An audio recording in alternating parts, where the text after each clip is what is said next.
Today, we are going to talk about one of the most infamous cases in Arizona history, the case of Robert Fisher. So stay tuned and welcome to Makeup and Murder Monday. 19 years ago, on April 10th, 2001, a phone call comes in to the Phoenix Police Department Scottsdale Police Department about a house that has just exploded. Yes, we are talking about the infamous Robert Fisher today. So that happens, and they wonder, was there an accident? What happened? And so the police come to investigate, and they find the bodies of his entire family. The house was on fire, the house blew up, but they find the bodies of his entire family, which includes his 12-year-old daughter, Brittany, and his 10-year-old son, Bobby, and his wife, all inside dead. Now, Robert Fisher is missing, and so is their family dog, and so is one of their vehicles, one of the family vehicles. So people are, well, obviously Robert Fisher did this, and where is he? He wasn't in the house exploded, and now he's gone, and the family pet is gone, which obviously that, how could it have been an accident? So they definitely think it's a homicide. They find that the natural gas line had been cut, and an accelerant had been spread throughout the entire house, causing the home and the bodies inside to explode. But upon autopsy, they find that it was not the fire that killed Mary, Brittany, and Bobby. Their throats had been slit while they were sleeping in bed. And then his wife, after her throat had been slit, was shot in the head. So obviously this is not just, this isn't an accident. You don't accidentally slit somebody's throat and shoot them in the head and then cause the house to burst into flames. So they are looking for Robert Fisher to try to figure out if something happened to him or what. They search for him. They find pictures of him at an ATM the night before the murders. He is withdrawing $280 from the ATM, which that's not a lot of money if you're planning on leaving and never coming back. If, I'm pretty sure you can get $400 or $500 out at an ATM even back then. Certainly $280 is an odd amount.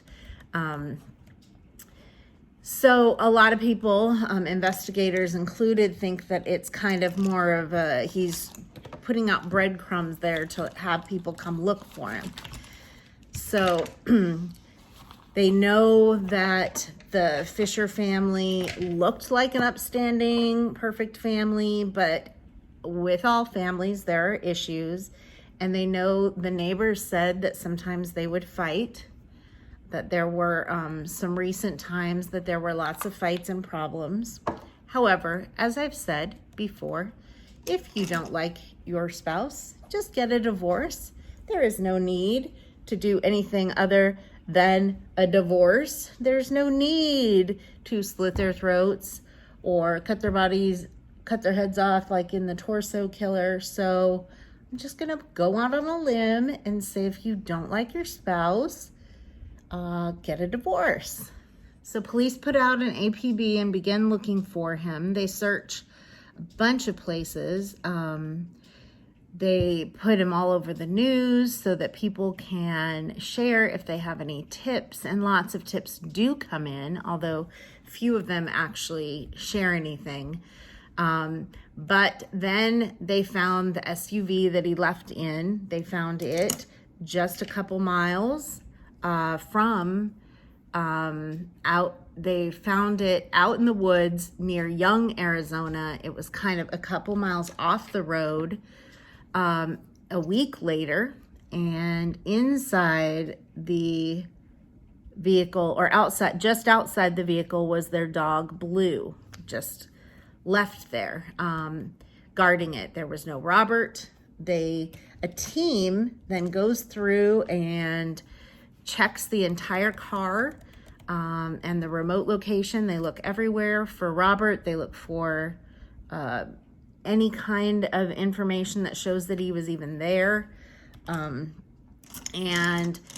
the entire car is completely wiped clean of prints, except for one area in the cup holder area, which had, I guess, one of his prints.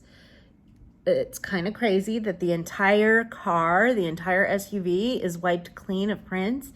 If you're trying to get away, why wipe it clean of prints? Like, that part doesn't make any sense to me.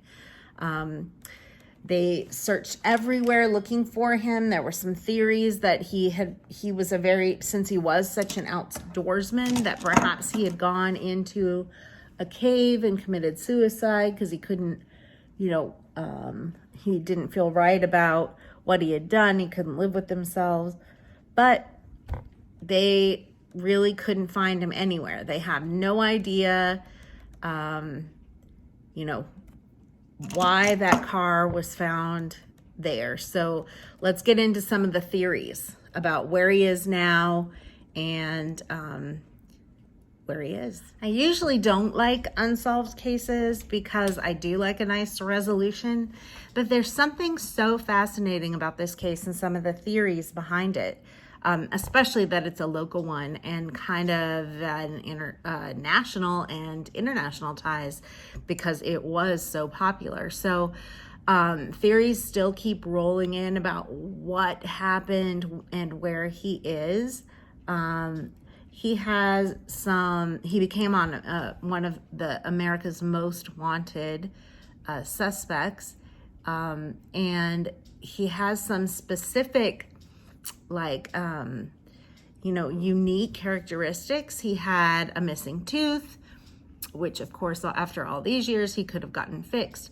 But he also had a scar from surgery that was on his back that was pretty significant from when he'd been in the Navy.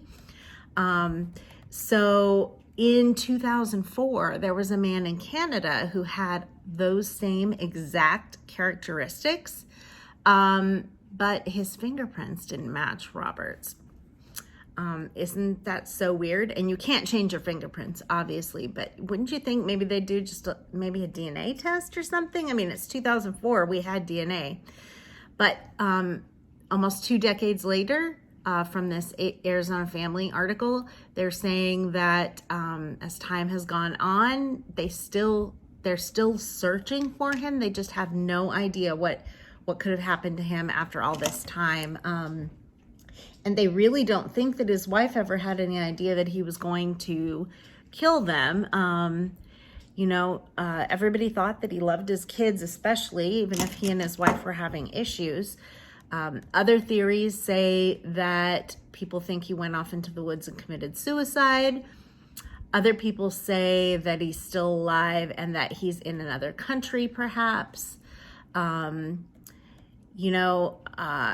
Some people say he ran off with somebody, but then isn't that person missing? There's just so many things. And then, could somebody live off of $280 for all this time? And why would he only have taken that much money, when they did have more money in their account? So it's just crazy. And one of the theories is that somebody kidnapped him, killed his family to make it look like he had done it, left the dog and the SUV in the woods, and then, did something with him. And so there are so many theories. I personally think he's out there. I think he could have been that Canadian man. I don't know why the fingerprints would have matched, but that could have been a clerical error. They should have probably done some DNA. They actually contacted a friend of his and had that friend go to Canada and sit and act as if they also had been arrested for something, because, you know, this was a suspect that had been arrested.